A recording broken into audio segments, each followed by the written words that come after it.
ju keni theksuar në fakt se kjo nuk është protest politike, dhe cili është mesazhi kryesor, që doni të përcjellni pikërisht në protestën e ditës së sotme, që nuk është e vetmja ashtu sikurse ju e thatë.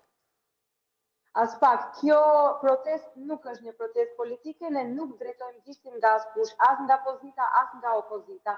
Kjo është protesta e studentëve dhe zëri i studentëve duhet të dëgjohet me patjetër. Qoftë nga ata të cilët janë në opozit, qoftë nga ata në pozit, apo nga shtetet tona fshinje, kjo është vetëm një protest e studentëve dhe e tillë do të mbetet. Dhe keni marrë mbështetje nga përfaqësuesit shqiptar në Maqedoninë e Veriut? Qofshin ata në politik, në pozit, por po ashtu edhe në opozit?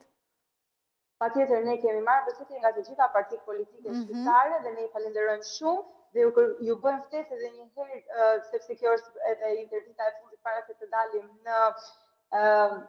në protest, po. Po, në marshim, faleminderit. Ju bëjmë thirrje që të gjithëve që të vinë të na bashkohen dhe mos të bëjnë përçarje, domethënë shqiptar me shqiptar, të paktën sot, këtë ditë ku na duhet me të vërtetë shumë mbështetja e të gjithëve. E qartë, dhe sa mbështetje keni marrë ju nga studentët, qytetarët dhe figura publike shqiptare në Maqedoninë e Veriut, në Shqipëri, në Kosovë, pra në të gjitha trevat shqipfolse? Keni marrë mbështetje reale apo s'keni marrë mbështetje reale?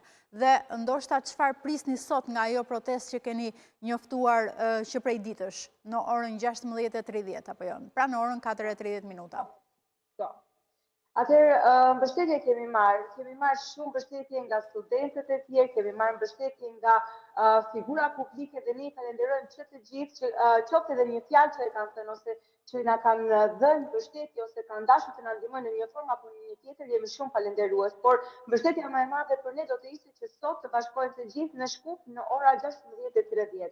Mirëpo, gjithashtu jemi shumë falënderues për të gjithë, domethënë edhe studentët nga Shqipëria, presim që të kemi pjesëmarrës student nga Shqipëria, student nga Kosova, dhe kjo është me vërtet një ndjenjë që nuk mund ta përshkruaj, dhe jemi shumë falënderues që nuk na kanë lënë vetëm në këto ditë që me vërtet janë problematike për ne studentët në Maqedoninë e Veriut. Atëherë